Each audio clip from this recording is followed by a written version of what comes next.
Some of Ineos are in, some of Ineos are out when it comes to Ten Hag and that decision. It's looking more and more likely that they just haven't made their mind up yet. And there is a lot balancing on whether Manchester United can actually win the FA Cup.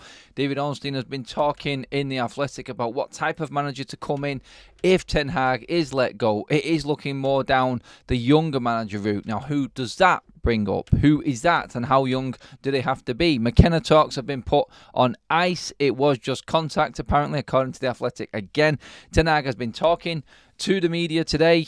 There wasn't much in it. There's a lot that we knew already. Kind of strange how we had back-to-back day press conferences, but he has led his press conference ahead of the Brighton game, ahead of a day off tomorrow. A day off tomorrow for United, according to the manager as well. We're getting through them quotes, what he's been saying there. It is a little bit earlier than today. Sorry, guys. I do apologise. We are heading out. I have got a birthday to be at this afternoon, so yeah, I will be, I am here now talking about what's happened today and what our headlines are this evening. Get in the chat, let me know what you're thinking, everybody. We'll go through Ten Hag's comments. A few possible central midfielder coming in from Monaco as well, and reports on that. Issues with City and injuries, although I don't think they're issues. I think it's made them stronger in that Edison is going to miss the final. So yeah, let's get into everything that's going on and everything that's circulating around Manchester United this early evening as it is. Hello everyone, welcome along. Hope you're doing well. Jordan, I can see Welsh Red in there as well. I think we'll start with Ineos and where they're at with Ten Hag, because there's no sign that Ten Hag is going. There isn't. There's talk about a lot of managers that are being touted, a lot of managers coming into Manchester United if, and everyone's covering themselves by saying if. There is no movement at all. And Ten Hag looks like he's all right for now. If he wins the last two games of the season, it is going to make the decision more awkward. Although some are saying that it's not. It's already done and dusted. It doesn't matter. Champions League was the be-all and end-all. We've already been through all of that. It doesn't really matter. What's happening now is it's coming to crunch time when the decision has to be made. And obviously everyone is scrambling around for any sort of snippet of news or any information about what is going to happen. And nobody actually knows. So we can only guess that with nothing concrete coming out, that Ten Hag is still going to be Manchester United manager next season. Or is he? It's just going to be one of them snap-fire, quick decisions, I think. As soon as the final's done, we'll know within a couple of days if Ten Hag is going to be the Manchester United manager. It worries me that there is this uncertainty with Ineos and their plan.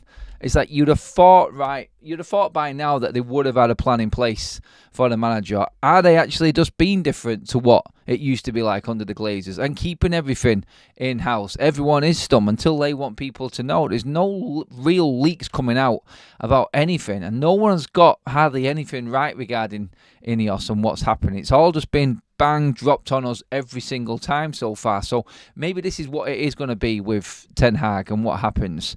But an FA Cup win is definitely going to make people within Ineos think twice. I know it is. You automatically do. Like the game last night, Manchester United won. It was a great game. The atmosphere was up. Positivity was in the air. And everyone sees the bright future all of a sudden. You beat Manchester City in a cup final. Now that is really going to be something. The best team in Europe over the last few years. The team that's won the league 4 times in a row, and then you beat them in the final, people are going to start thinking, well, hang on a minute, he is still young, he fits the profile and that side of things. Can we turn him into a coach and take the managerial duties away from him? Even people who are saying, look, it doesn't matter if Ten Hag wins the FA Cup. I think he will go. That is my honest opinion. I'm not changing from that. I think Ineos will want to bring someone else in. But the decision is going to be very, very difficult if Manchester United turn up against Manchester City in that final and beat them. That is going to be something you cannot ignore. Lifting that in front of Pep, that would definitely make Ineos and people within Ineos think twice about letting Ten Hag go, because we've looked at it. We've scrutinised absolutely every single manager there is out there. There isn't much left. We're hearing that Thomas Tuchel now is in conversation back again with Bayern Munich about staying on as the manager in the Bundesliga. So that is another avenue shut. Will Enrique be released? Is there anyone else? I don't think that there is. In terms of managers that are clearly available, there isn't. And with United needing to save money for, let's say, playing staff more than anything else right now, I feel like it is going to be more and more likely that Ten Hag stays. I just think he is going to struggle next season. I do. I know what's coming. Ineos are going to have to make a major commitment and probably buy a manager out of his contract if they want to change. If it's going to be the right calibre of manager, that is. Obviously, you've got the likes of Potter and Southgate who are going to be available, not cost them anything. Is that where they're looking at? They're looking at cost cutting. I don't think we should be going down that road. I think that's a massive mistake. And I think they'll find that out very quickly.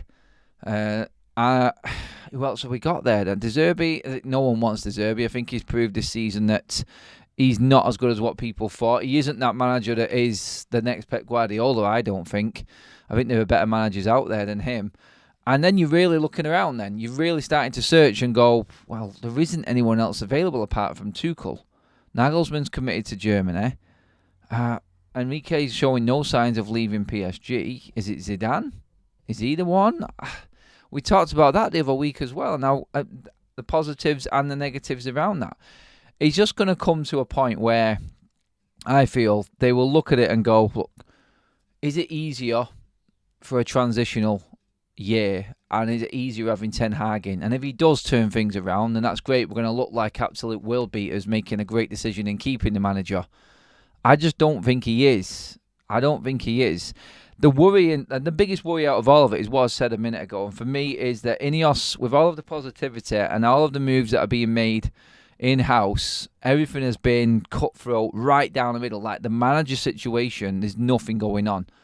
There apparently is that some want him, some don't want him at Ineos. There's unrest within, not unrest, but uncertainty within Ineos. It's a 50-50 split. It's some actually feel like there is something salvageable under Ten Hag, and some just want a new start and they want another manager in. It'd be interesting to see who the people are that want a new manager in, and if it's the big players.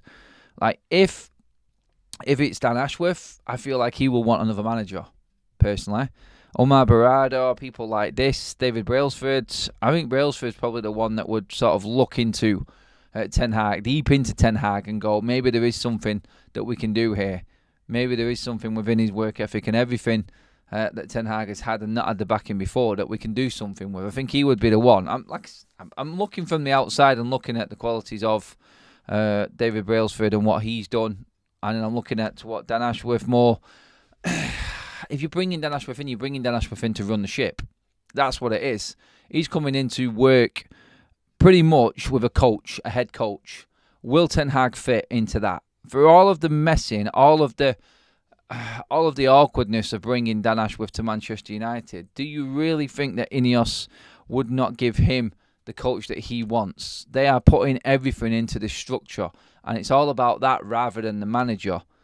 I just don't think that they are going to put their reputations on the line for a manager that has just come through one of the worst Premier League seasons, probably the worst Premier League season in our history. That's a lot to take. It's a lot to take. And I just feel like the decision will come down to what fits them people, them power players at Ineos more than anything else. And it just doesn't look like he fits to me. No matter what he's doing with the team now and what he might finish with, and I know that, like I said, will make the decision harder if he finishes strongly, but I just feel like Ineos are not bothered about that. I feel like they are going to look at this more in the what's best for us in the future and the long run, rather than can he turn it around in this next year, and we'll just see then if we give him another contract at the end of it. I think they're looking to probably commit, and I back the idea of backing Ten Hag now or sacking him rather than giving him that extra year. I just say give him a 3-year contract if you want to back him. Show your commitment, whether we like it or not. I just want to see commitment from Ineos more than anything. I want to see them actually put their money on the table and say, this is our man, this is how we're going forward, and this is how Manchester United are going to turn around within the next 3 years. Because that's what Ineos have promised the fan base, and the fan base will not allow them to go back on that. Any moving parts now within, I don't think anyone's going to accept it. So looking at it and looking at the state of affairs, I feel like it does look 50-50. I couldn't say right now. I really couldn't say which way this is going to go. I feel like we're all 50-50 right now within the fan base. I feel like Ineos don't know. There's a lot of people bigging Ten Hag up at the moment, like Gary Neville, even Roy Keane said some things as well. There's a lot of pundits actually backing him and saying, look at the mess that they've got. The players have really done a job this season on themselves and thrown themselves under a bus because they're the ones that are coming out of this in the massive negative right now. Ten Hag has come out, he's done his rallying cry after the game last night. Excuse me. He's gone in deep in terms of what attitude the players are going to have going into this final. And if he wins that final after that speech and possibly finishing the season with 3 wins when we were looking more like we were going to finish with 3 losses, it just changes the scope of things. And with nothing leaked out regarding what Ineos are going to do, I just feel like they are waiting. Is Europa League enough? Are they listening to Ten Hag and all of these injury excuses and going, you know what, maybe he has got a point. Maybe we could have seen something. This is going to save us money. And you know what Ineos are like for saving money? This could all roll into Ten Hag actually keeping his job with them. I say it again. If there's a better manager out there, which I think there is, we go for him. Just make the decision, make it quick, and make it as soon as the FA Cup finals finish. That's all I want Ineos to do. There is uncertainty all over the place, and it is coming. You can see it. You can see it. The players are not helping anything right now by everyone coming back and wanting to be available for the finale against Manchester City. Like, they're a disgrace for actually all wanting to be back now. And we'll get into Ten Hag's comments in a minute from the press conference regarding who we might see and who might be fit for the final. Ten Hag develops young players. That's the plan. He doesn't develop them, Sean. The academy coaches develop them. He doesn't. He brings them in and tries to integrate them into a team that he created, which is affecting these younger players because he's stopped him from playing Ahmad this season. It stops Mainu progressing more than what he should because he has been in poor form as well.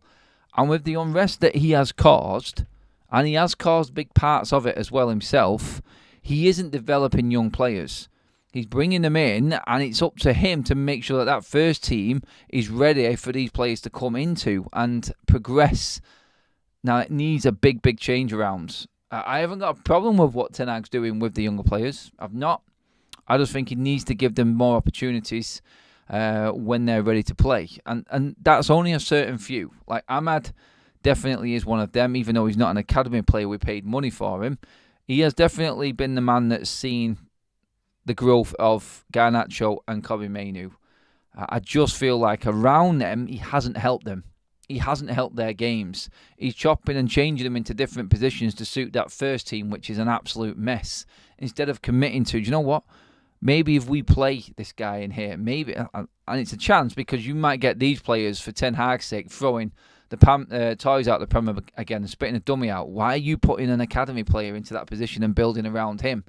It should be us in here. And this may be where Ten Hag has struggled to balance everything out. And I understand that argument because they have literally thrown him under the bus this season in so many different ways. But still, you look at it, you go, there are positives there in terms of that youth and what's coming through. We can utilise that, I think, even more now going into this new regime with Ineos. And hopefully they're the right people to see this through for us. So hopefully that is the case. And we are going to see Mainu, Garnacho, Ahmad, Højlund develop even more. Because last night we seen a glimpse of what we can be like energy-wise and how we can play without recognised so-called first-team senior players. Into the chat we go. What you guys saying? Let's see. Mr. Dacia Sandero. Hi, Adam. I believe that speech that Erik Ten Hag gave last night was delivered by someone who thinks he will be here next season. I'm not sure Ineos would let him address the crowd only to sack him in 2 weeks. On that one, don't fall for that with Ineos, mate. If they know he's gone, he's gone. He's gone. I think Ten Hag answered a question to Sky or an interview after the game as well. I think Cassine obviously was there, so I didn't see everything that was said afterwards, but I think he did say I can't say that right now in terms of his future. So he knows, like deep down Ten Hag knows, and he probably knows there is half a chance that he might stay if he wins the FA Cup final. But let's not forget, it's like people will say now, like we beat Newcastle, if we get a good result against Brighton, then we can see the future, we can see what we've got, there is something there. But the reality is the rest of the season, you cannot get carried away from what else has happened this season. And it's an absolute shower. It has been an horrible season for United, and he has been at the helm for it. Last night he proved that if he trusted younger players and didn't play the so-called first-team players, you can get results out of it. And he showed last night that injuries aren't really that much of a big deal to me. So just get on with it. And I think things like that, Ineos will be looking at. The younger players that haven't had a chance or have been put to the side, or certain players that have been put to a side because other players are playing. All these sorts of things Ineos won't stand for. They want the best, and they will get the best. If it means that Ten Hag has to go, even if he wins the FA Cup, they will do that. If they have someone in mind that they think can do the job better for them, they will bring him in no matter what the speech, no matter what the trophies Ten Hag has won, or how the season finishes. They look at the bigger picture. And hopefully, like I said before, we get that short, snappy, quick answer as soon as the season's finished, so we can start planning whether it's with Ten Hag or whether it's with a new manager. Here's what's going to happen. He stays, but no new contract. If he smashes it next season and exceed expectations, he may renew, but right now it's transitional. It's a big risk for Ten Hag to play that as well, because say for instance Ineos get into the Champions League and then say to Ten Hag, well, we want the next best thing now. Now we're in the Champions League. We want a manager that can challenge for the title. Now you finished third in the Champions League and then fell away. So we know that that's your ceiling. And then they bring another manager in. That's risky for Ten Hag as well. He needs to sign, for me, if Ten Hag stays, he needs to sign a pre-contracted agreement that if he finishes in a certain position, then he gets to renew. And that needs to be signed for him, I would say. If he's going in without a new deal to start the season, that's the only way I can see a manager actually carrying on, because without guarantees, what is the point? He could be making these signings and they might be for nothing. He's not going to see them signings come to fruition. He's not going to see the young players progress and develop. He could be making a plan further down the line to have Mainu, Garnacho, another player, Hoyland, all develop into these world-beating players that he brought through. If he doesn't get a commitment to a certain amount of years on his contract, then where's his head at? He doesn't want to be there, does he? He's not fully committed. How many chances should I give him? Ten Hag has already spent 700 million. 700 million? Are you sure about that? That's not a typo. Is the 4 next to the 7? I don't think it's 700 million. What else have we got in here? He is here to collect shares of the pie, same as the Glazers. I bet Shaw plays in the Euros. Why commit? I wouldn't. Not good business, especially with 10 million on the line. We don't know how much that contract and that compensation drops down to if he goes into his last year as well. Adam, do you think Amorim would be a good choice? I mean, Amorim is the unknown. I think this is why Liverpool were looking at him. He's had a good season in Portugal with Sporting. I do like what I see. I do like how they play from what I have seen, which isn't a lot. So I can't really judge. It's the unknown. Again, we like going down the road of Ten Hag when he first came in. The only difference this side, and the only thing that matters, is what Ineos do. What do they want? I think Amorim's more of a coach. I think if they bring someone in, like they said, younger, someone who's not like that big name, then they can control what they want to do more. I think they're looking possibly to push it that way, I feel. So it's going to be interesting how they approach the structure with the manager. I think the last piece of the jigsaw puzzle is that manager. And you know what? They may just be taking their time to find the coach that fits them best.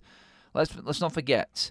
So Jim Ratcliffe wants to sit down with everybody, and they want to decide how Manchester United want to play. They want fast, flowing, attacking football. Now, Ten Hag played that last night. Yeah, it was to the detriment of being open and giving chances away. But United have done that all season. So I think he's showing that he can play that type of football. It's getting the players on board that Ten Hag has got the problem with. Big name players to actually go along with this. If Ten Hag had a youth team, if Ten Hag had the under-21s, for instance, or the under-18s, I think Ten Hag would smash it with them. He's a manager, I think, that cannot handle egos. If Ineos change the whole squad and then give Ten Hag a team to work with who are going to completely listen to him, then I think he can do something. But what you do need, and this is not Ajax, and this is where the problem comes, like Ajax is a different level. We've said it many a times on watch-alongs, on shows, that he is not adaptable. he needs to be able to change things up in the Premier League. He's done it on the odd occasion. You thought, you know what, there might be something there. There's some little bit there that Ten Hag can be this manager. But it's few and far between. It's not enough. Ten Hag has shown this season that he isn't willing to change. He's stubborn. And does that fit in with Ineos? Does that fit in with the Dan Ashworths who want to control things? Because that's what he will want to do. He will want to run this football club. And the manager will have to work from under and will have to work for him. I just feel like it is going to be a coaching role.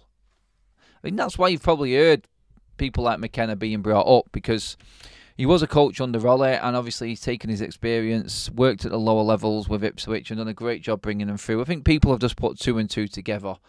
And you know what? They've maybe looked at it and gone, maybe a couple of years down the line, McKenna might be ready.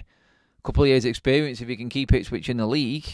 Let's not forget you've got Carrick who's doing well also. So are they looking at this and going, well, if we keep Ten Hag for another year, maybe some other manager will develop and a contract might run down and we can get someone else in? You could well see it. I'd be absolutely amazed if Ten Hag stayed on for one more year without a contract. It would show his commitment. I will definitely say that for Ten Hag. But a manager going into the final year of his contract with no sign of any commitment after it, it's risky risky Scalino says the biggest problem since last season is how badly Casemiro and Eriksen have dropped in form. We haven't had a central midfield pairing all season. That's a key area to improve in the summer. I think that's where a lot of investment, a lot of our funds will have to go into that, I feel. I think that is paramount. A defender like Adebayo coming in, and then one more, and then a couple of midfielders, I think. Especially if you're letting Amrabat go back, Casemiro goes, like, Donny van de Beek's not going to come back into the club. We know that for certain. He's not good enough. So you're looking down the barrel of having no central midfield, apart from Mainu and Scott McTominay, because Bruno, yeah, he can play deeper, but we know that Ten Hag is going to play him in the 10 when he gets the opportunity. And don't even try telling me that McTominay is a good 10, because he's not. He's not. So, 2 midfielders, 2 centre-backs, a centre-forward. I think they're priorities. I think you're probably looking more likely one of each. Players right down the spine of the side. 1 defender, 1 midfielder, 1 forward. And then they were looking to bring in someone else. Do we bring him back up? Do we bring him back up for central midfield? Do we bring in back up for forward or centre back? Or do we go down the road of bringing in like a Frimpong, an attacking fullback as well? It just depends, doesn't it? It depends who's available, who the right money is, and who fits the profile. Can Ten Hag work with the structure? We don't know, is the honest answer. We don't know. Our manager right now has been talking, though, today. He's been talking about which players might actually be available in the coming weeks. Erik Ten Hag confirmed Victor Lindelof and Raphael Varane were in training today.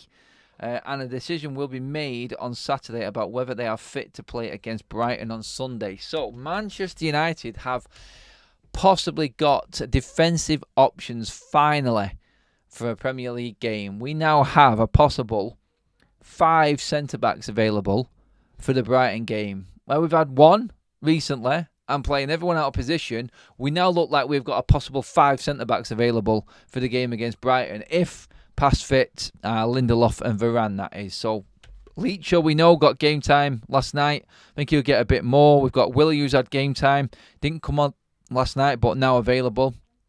Varane and Lindelof back in training.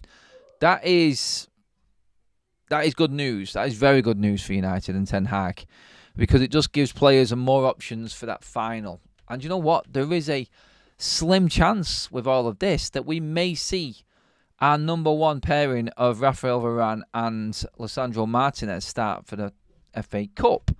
Long shot, I know. And it's going to be a difficult call to make when everyone's fit, because also we are hearing that Harry Maguire, who has been one of our standout centre-backs over the last couple of months, and you can't argue with that, is also going to have a chance of making it to the FA Cup final. So, again, positives there. Who are you playing, guys? Get in the comments now if everyone is available, and I'm talking Maguire, Lindelof, Varane, Leacher, Willie Cambuella, Johnny Evans. We've got 6 centre-backs. Who is your partnership to play in that Manchester derby? If everyone is past fit, who do you play? Get your partnerships in right now. Do we have one last swan song with Varane and Leacher and take that FA Cup off Manchester City? Oh, the glory. That would be an absolutely awesome day. Seeing Varane lift that trophy before he leaves. Oh, that would be nice. That would be nice. Excuse me. Varane and Leacher for me. Varane and Evans, says Stu. Varane Martinez, Varane Leacher. Yeah, I think everyone's down that road. I watched Man United v Newcastle.